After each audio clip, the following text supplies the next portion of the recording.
அஸ்ஸலாமு அலைக்கும். Hotel style of parotta வீட்டில் எப்படி செய்யலான்னு பார்க்கலாமா? அதுக்கு முதல்ல 1 கிலோ மைதா, அதுக்கு 2 முட்டை, 50 டால்டா, ஒரு கையளவு சர்க்கரை, 1 கிளாஸ் பால், தேவையான அளவு உப்பு போட்டு நல்லா தண்ணி விட்டு சப்பாத்தி மாவை விட கொஞ்சம் ஸ்டிக்கியாக இருக்கிற மாதிரி பிசைஞ்சு அது மேலே எண்ணெய் தடவி வச்சுருங்க. நீங்கள் நைட் செய்ய போகிறீங்கன்னா மத்தியானமே செஞ்சு வச்சா ரொம்ப நல்லாயிருக்கும். மாவு எந்த அளவுக்கு ஊறுதோ அந்த அளவுக்கு உங்கள் பரோட்டா நல்லாவே சாஃப்டாக இருக்கும்.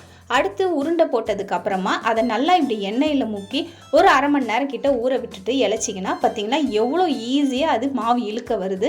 இதுக்கு ஒரே ரீசன், நீங்கள் எண்ணெயில் போட்டு ஒரு ½ அன் ஹவர் ஆகுது ஊற விடணும்.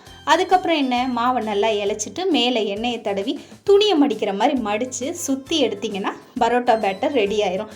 இதை ஒரு பெரிய ரவுண்டாகவும் இல்லாமல் சின்ன ரவுண்டாகவும் இல்லாமல் பொதுவாக ஒரு ரவுண்டில் இழைச்சி 2 பக்கமும் நல்லா வேக விட்டு நல்லா 4 தட்டு தட்டி எடுத்திங்கன்னா சூப்பரான லேயரான பரோட்டா ரெடி ஆயிரும். கண்டிப்பாக ட்ரை பண்ணி பாருங்கள்.